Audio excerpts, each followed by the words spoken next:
kita di dalam membangkitkan potensi diri itu ada dua cara. Yang pertama, kita membutuhkan orang luar. Ini biasa sekali kalau kita mulai dari anak kecil. Jadi anak kecil kadang-kadang disuapin makanan yang baru, itu biasanya sulit. Ini kalau saya ngamati ibu-ibu ya, karena saya sendiri tidak punya anak.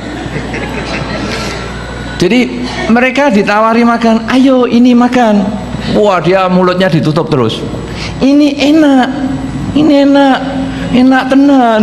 Nih coba-coba, makan sendiri ibunya. Oh enak, coba lagi.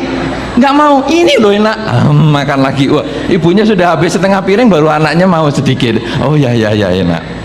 Ini adalah faktor luar yang tadi saya ceritakan, jimat. Jadi orang melihat orang lain kemudian dia mengikut. Wah, ini bisa juga, ini enak juga, ini bisa dilakukan. Nah, kemudian faktor yang di dalam adalah ketika seseorang menyadari kekurangan serta kelebihan yang dia miliki. Kalau di dalam konsep Buddhis, kita pada saat pagi hari bangun tidur, malam hari menjelang tidur, cobalah kita kemudian merenungkan pada diri kita sendiri. Kalau pagi hari, apa yang akan aku kerjakan sepanjang hari ini? Kalau malam hari, apa yang sudah aku kerjakan dan apa yang belum aku kerjakan. Jadi kalau pagi tadi, apa yang akan aku kerjakan? Banyak sekali, pergi ke pasar, mengantar anak sekolah, kemudian bekerja ini, bekerja itu, kemudian pulang, apa yang dilakukan, dan terus-terus macam-macam didaftar. Kira-kira ada 10 atau 15 item yang harus dikerjakan. Malam hari direnungkan, apakah yang sudah saya kerjakan? Ternyata kita bisa mungkin mengerjakan 15 item itu seluruhnya, mungkin hanya 10, mungkin hanya 8, mungkin hanya 3. Dari perenungan malam itu kemudian kita lalu coba mengingat diri kita, apa yang kurang pada saya? Oh, ternyata saya ada kekurangan, yaitu malas misalnya, sehingga 15 yang direncanakan hanya 3 yang saya selesaikan. Tetapi 3 yang saya selesaikan ini adalah yang pokok-pokok, yang penting-penting, yang prioritas yang harus dikerjakan. Kalau begitu, saya memang malas, tetapi saya di dalam memilih sesuatu, saya hati-hati. Saya tidak ngawur-ngawur, tidak sembarangan, asal-asalan yang gampang-gampang, tapi yang sulit, yang memang sangat gawat untuk tidak dikerjakan, jadi harus dikerjakan. Kalau begitu, kita lalu melihat nilai positif dan negatif kita. Seseorang yang mampu melihat nilai positif dan negatifnya, itu adalah orang yang sudah bangkit potensi dirinya. Kalau istilahnya Pak Adi tadi adalah tahu yang memang harus diketahui, ada tahu yang tidak diketahui, tapi juga bisa tidak tahu apa yang tidak diketahui, bahkan juga bisa tidak tahu yang diketahui juga. Jadi bingung toh. Nah, ada yang tidak tahu apa yang tidak tahu apa-apa. Ya sudah. Nah ini dia lebih bingung lagi. Pokoknya memang pakar kan apa-apa dibuat sukar lah.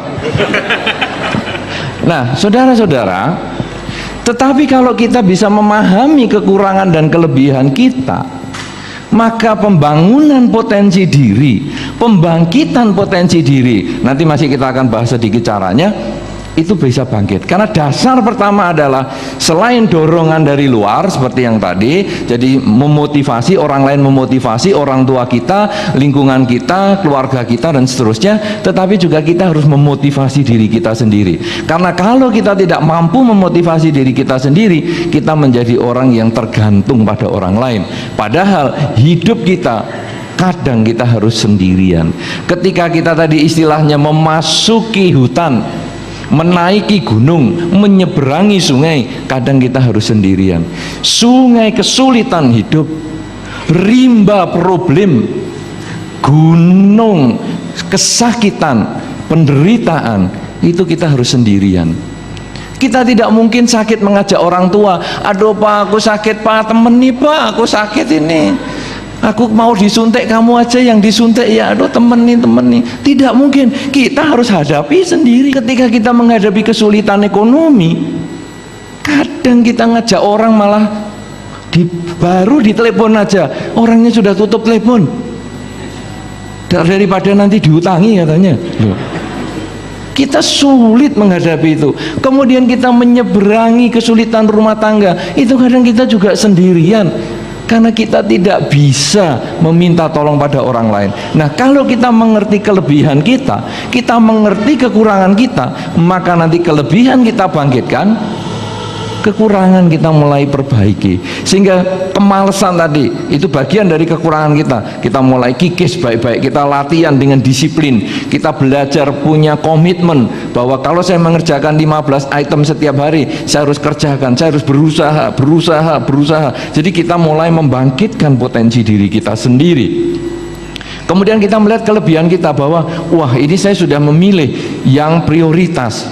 Kalau gitu saya mengerjakan yang prioritas ini dengan cepat, sehingga hal-hal yang di luar prioritas saya bisa mengerjakan lagi pada sisa waktu yang tersedia, sehingga nanti dari 3 item yang bisa dikerjakan setiap hari kemudian nanti bisa jadi 5, akhirnya bisa jadi 8, akhirnya bisa jadi 10, akhirnya bisa 15, semua bisa dikerjakan. Kenapa? Karena mau berlatih seperti pelari yang Anda sudah 5 kali dengar tapi tetap ngomong nggak dengar tadi, itu kan dilatih sehingga akhirnya bisa mencapai target yang kita harapkan. Demikian pula kalau kita bisa memahami kekurangan dan kelebihan kita, maka nanti dengan sistem yang diberikan dalam konsep yang nanti sebentar lagi akan kita bahas, itu nanti bisa bangkit semua untuk meraih apa yang Anda harapkan. Kalau tadi saya mengatakan tentang perenungan, pagi bangun tidur apa yang harus kita kerjakan, kemudian kalau malam kita mau tidur apa yang sudah kita kerjakan, sehingga nanti tahu kelebihan kita dan tahu kekurangan kita, itu semacam evaluasi. Kemudian tadi Pak Adi menyampaikan tentang apa yang kita sukai sehingga bisa menjadi lapangan kerja kita atau menjadi potensi diri yang kita bisa kembangkan. Seperti tadi suka berkelahi itu, saya ingat Mike Tyson. Mike Tyson itu dari kecil suka berkelahi dan ternyata dia bisa jadi petinju yang kelas dunia juga. Nah, kemudian sekarang bagaimana cara mengembangkan potensi diri ini yang masuk pada poin kita siang hari ini yang sangat penting sekali. Saudara-saudara, kalau pengembangan potensi diri yang kita perlukan agar Anda mudah untuk mengingat, yaitu yang dikenal dengan pancabala. Pancabala itu 5 kekuatan. Apakah maknanya semua ini? Yang pertama adalah sadabala, kekuatan keyakinan. Kita bisa maju, kita bisa meningkatkan potensi diri kalau kita yakin kita mampu akan hal itu. Kalau tadi cerita yang saya sampaikan adalah keyakinan itu timbul dari luar, kita bisa maju menghadapi semua kesulitan. Saya yakin saya bisa, walaupun saya bergantung pada jimat. Tetapi pada tahap yang kedua, ketika kita mulai menggali potensi diri kita yang ada, maka jimat yang sesungguhnya ada di dalam diri kita. Jimat yang sesungguhnya adalah perubahan pola pikir menghadapi segala kesulitan di dalam kehidupan kita. Karena kadang pola pikir kita itulah yang membuat kita itu hidup dalam kesulitan. Saudara-saudara, ketika Anda tadi ditanya sang pelari, Anda menjawab tidak pernah dengar. Kenapa Anda menjawab tidak pernah dengar? Karena Anda terjebak dengan pola pikir yang mempersulit diri Anda sendiri. Oh, bahwa kalau mendengar itu harus mengerti riwayatnya, lahir di mana, ya prestasinya apa, sehingga Anda ditanya sudah pernah dengar? Belum. Padahal ya, kalau Anda menjawab dengan pola pikir yang berubah, sudah pernah dengar? Ya pasti sudah, barusan diomong kok. Ini namanya itu. Lah kalau nanti dijawab, ngerti nggak, kenal nggak orang ini? Ya nggak kenal. Itu kan pertanyaan berikutnya. Tapi sudah pernah dengar nama ini? Ya sudah. Nah, inilah pola pikir kita yang membuat kita menjadi sulit sendiri. Kita yang harus mengubah. Kita sekarang harus punya keyakinan bahwa kita mampu melakukan. Sadabala, kekuatan, keyakinan, saya bisa. Saudara-saudara, saya bisa itu sangat penting sekali. Beberapa orang kalau saya tanya, misalnya, kenapa kamu kok tidak mau ikut seminar atau talk show semacam begini? Aduh, saya nggak ngerti omongan begitu-begitu, nggak ngerti saya nonton wayang lebih ngerti. Saudara, karena Anda sudah menutup diri dengan mengatakan nggak ngerti, jadilah nggak ngerti sungguhan. Karena Anda yakin nggak ngerti sungguhan. Tapi kalau Anda mau mengatakan, ya saya coba dulu ya, mungkin saya bisa, saya coba dulu, coba saya dengar. Nah, akhirnya, oh dicoba, bisa. Dengan mencoba, 50% berhasil. Dengan tidak mau mencoba, 100% gagal. Keyakinan itu berani mencoba. Hasilnya apapun juga tidak usah dipusingkan. Nah sekarang nomor satu, punya keyakinan yang kuat.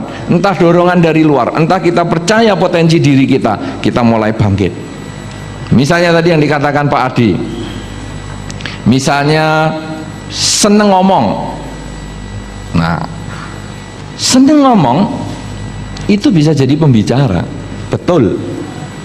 Tapi beberapa orang yang dikatakan, ayo maju ngomong di depan, wih nggak bisa saya. Wih, saya kalau suruh ngomong di depan, aduh, gobios. Padahal ngomong di depan sama ngomong sama temen itu sama. Kita ngomongnya sama, yang beda pendengarnya. Pendengarnya cuma 1 orang dengan pendengarnya 100 orang, hanya itu. Tapi kita ngomongnya sama. Beberapa orang karena konsep perpikirannya ditutup, tertutup dengan mitosnya sendiri. Wah, ini 100 orang ngeliatin saya stres. Tapi kalau diliatin 1 orang kok enggak? Nah, kalau begitu gimana? Ya kamu liatin 1 aja. Loh, itu cara yang gampang toh. Jadi lihat 1 di sana, 1 lihat, ngomong sana sudah, pindah sebelah lihat 1 sudah, lihat 1 terus, enak. Lah yang lain apa? Yang lain ini pelengkap penyerta saja. Ada kepala tapi saya tidak tahulah siapa ibunya itu. Jadi lihat 1. Jadi kita ngomong hanya 1 kepada 1 kepada 1 kepada 1. Bisa. Nah, kalau Anda sudah yakin, bisa. Ternyata kalau saya ngomong kepada 2 orang bisa. Berarti sekarang lihat 2, lihat 2, lihat 2, lihat 2. Akhirnya bisa. Kenapa? Karena saya yakin saya bisa. Saya coba, saya pasti bisa. Sehingga akhirnya Anda yang pintar ngomong di rumah, Anda yang pintar ngerumpi di kamar, itu hanya bisa menjadi pembicara-pembicara handal. Lah kalau sekarang di kamar saya ngerumpi nggak kelihatan, nggak kelihatan orang, nggak kelihatan, jadi penyiar radio aja. Ngerumpi di dalam kamar kuarpe dewe sambil nangkring ngerokok bisa, tidak ada problem. Iya kan? Nah, jadi dari hobi kita, dari kesenangan kita, dengan keyakinan yang kuat bisa. Nah, kalau kita sudah punya sadabala, punya keyakinan sebagai kekuatan, maka muncullah wiriyabala, yaitu kekuatan semangat. Kenapa kita bersemangat? Karena kita merasa mampu melakukan. Anda yang tadi baru senang bisa ngomong pada 1 orang, Anda akan nyoba pada 2 orang, Anda akan nyoba pada 3 orang, terus menjadi orang yang dicoba menjadi lebih banyak, lebih banyak, lebih banyak. Anda bersemangat untuk mencoba. Anda yang biasa masak, biasanya untuk sendiri aja, aduh sakit perut, kemudian dikasihkan anjing, anjingnya juga mati, pingsan. Waduh, ini wah masakanku nggak enak, stres. Tapi kemudian Anda, saya coba lagi, mulai makan, ya sakit perut, kemudian kasih lagi ke anjing, anjing jalannya goyang-goyang. Oh ya sudah, ini lumayan, yang kemarin mati, ya sekarang goyang-goyang teler. Oke, makan lagi, ya sakit perut, kasih anjing sudah tenang. Oh ini berarti cocok untuk makanan ternak. Nah, terus dicoba. Akhirnya kita merasa, loh kok enak. Begitu enak, kasih mertua. Teler nggak dia? Goyang-goyang nggak dia? Wah, tidak, wah berarti cocok sudah. Nah, Anda seneng, kemudian Anda coba lagi, bisa untuk seluruh keluarga, bisa untuk teman dan tetangga. Akhirnya Anda bisa buka catering gara-gara Anda suka masak. Kenapa? Karena Anda punya wirya bala, punya semangat untuk nyoba. 50% berhasil dengan mencoba, 100% gagal kalau kita tidak mau mencoba. Sadabala, punya keyakinan yang kuat, punya semangat untuk memperjuangkan keyakinan. Yang ketiga, kalau semangat berdasarkan keyakinan kita itu timbul, maka yang muncul adalah sati bala. Sati adalah perhatian yang kuat. Anda yang bekerja berdasarkan kesenangan Anda yang berumah tangga karena Anda happy berumah tangga, muncul semangat untuk berumah tangga karena Anda yakin dengan rumah tangga ini Anda bisa membangun bangsa Indonesia yang baik. Padahal kalau sekarang kita lihat 63 tahun kemerdekaan kita kemudian apa peranan saya untuk bangsa Indonesia? Ya sudahlah, saya punya anak yang baik. Bisa. Jadi tidak harus jadi pejuang yang angkat senjata. Anak yang baik itu saja sudah pejuang bagi Indonesia. Jadi saya akan produksi anak yang baik, saya didik dengan baik, saya bersemangat mendidik anak yang baik, sehingga nanti generasi muda di masa depan bukan generasi narkoba, tapi generasi yang cinta damai, cinta dengan lingkungan, cinta untuk menjaga supaya tidak ada global warming misalnya. Saya akan didik anak saya dengan baik. Anda sudah menjadi pejuang-pejuang untuk mengisi kemerdekaan. Nah, kalau begitu kemudian Anda lalu bersemangat untuk menjalankan, dan Anda akan penuh perhatian pada hal-hal kecil. Ketika anak Anda menjabut rumput sekalipun, Anda yang punya konsep ingin menjaga lingkungan, ingin menjaga supaya tidak terjadi pemanasan secara global, kemudian Anda akan mengatakan, "Nak, kamu jabut rumput yang ini tidak masalah karena ini memang mengganggu keindahan, tapi coba di tempat yang kosong di sana kamu juga tanam rumput yang baik." Sehingga akhirnya di tempat yang kotor, di sela-sela paving, anak ini akan membersihkan rumput, tetapi di taman yang bagus anak ini akan menjaga rumput agar bisa hijau, sehingga nanti ada perubahan di dalam cuaca secara mendunia. Ini adalah merupakan sati bala, perhatian yang kuat walaupun pada hal yang kecil, karena ingat pada keyakinan dan semangat yang kuat. Anda yang tadi misalnya senang masak, maka hal-hal yang kecil Anda juga perhatikan, bagaimana nanti menghias makanan yang sudah jadi, di sana dikasih cabai, di sini dikasih timun, ya. Kalau kita sudah punya keyakinan yang kuat, semangat timbul berdasarkan keyakinan, hati-hati muncul melakukan segala hal yang sudah kita yakini bisa dilakukan, maka muncullah ketenangan. Apa artinya? Anda merasa sudah oke, ini loh yang terbaik yang saya bisa lakukan. Jadi ketika menyajikan makanan, ini loh pasti sudah asinnya cocok, pasti pedesnya oke, pasti tidak pakai staples, pasti sudah tidak ada plastiknya, pasti dagingnya empuk, ya. Nah, ini karena kita tenang, karena kita sudah siap, segalanya sudah kita lakukan dengan baik, yang kecil-kecil pun kita sudah perhatikan dengan baik. Kalau sudah ada keyakinan, kekuatan keyakinan, sudah ada kekuatan semangat, kekuatan perhatian, kekuatan ketenangan, maka yang muncul adalah kekuatan kebijaksanaan, yaitu pada masa-masa tertentu kita melakukan evaluasi. Seperti yang tadi pada awalnya saya sampaikan, pagi bangun tidur, apa yang saya kerjakan? 15 item itu. Malam mau tidur, sudah berapa banyak yang saya kerjakan? Itu untuk evaluasi. Nah, nanti di dalam pekerjaan kita, walaupun kita sudah tenang, kemudian kita evaluasi. Sudahkah pekerjaan saya ini perlu saya tingkatkan, perlu saya perbaiki, atau perlu saya ganti? Karena banyak orang yang ketika dalam kehidupan rumah tangga, dia semangat dalam rumah tangga karena dia yakin rumah tangga ini menjadi salah satu cara kita bangsa Indonesia untuk membentuk masa depan bangsa yang baik. Kemudian dia hati-hati, teliti di dalam hal-hal yang kecil, sehingga anak merokok kita larang, kemudian pergaulan kita jaga supaya jangan kena narkoba dan sebagainya. Kemudian kita tenang karena anaknya tumbuh besar, tumbuh dewasa dengan baik, bisa menjadi warga negara yang berjasa, dia bisa berbakti kepada negara secara baik, dia bisa mengisi kemerdekaan yang ke-63 tahun ini dengan positif juga. Kemudian kita juga mengevaluasi, apa sudah cukup seperti ini? Apa masih kita bisa tingkatkan lagi potensi yang kita miliki ini, potensi yang sudah dimiliki oleh keluarga ini, apakah masih bisa ditingkatkan? Dengan kebijaksanaan maka kita akan melihat mana hal yang penting yang mau akan kita tingkatkan, mana hal yang tidak penting yang akan kita tinggalkan. Karena yang disebutkan bijaksana adalah mereka yang bisa melihat yang penting sebagai yang penting dan meninggalkan yang tidak penting sebagai hal yang tidak penting.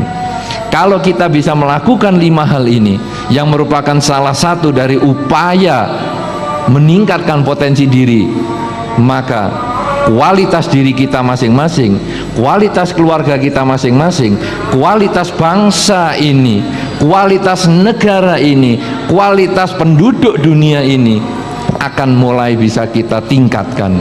Karena sesungguhnya peningkatan potensi diri secara global dimulai dari peningkatan potensi diri masing-masing negara pendiri dunia.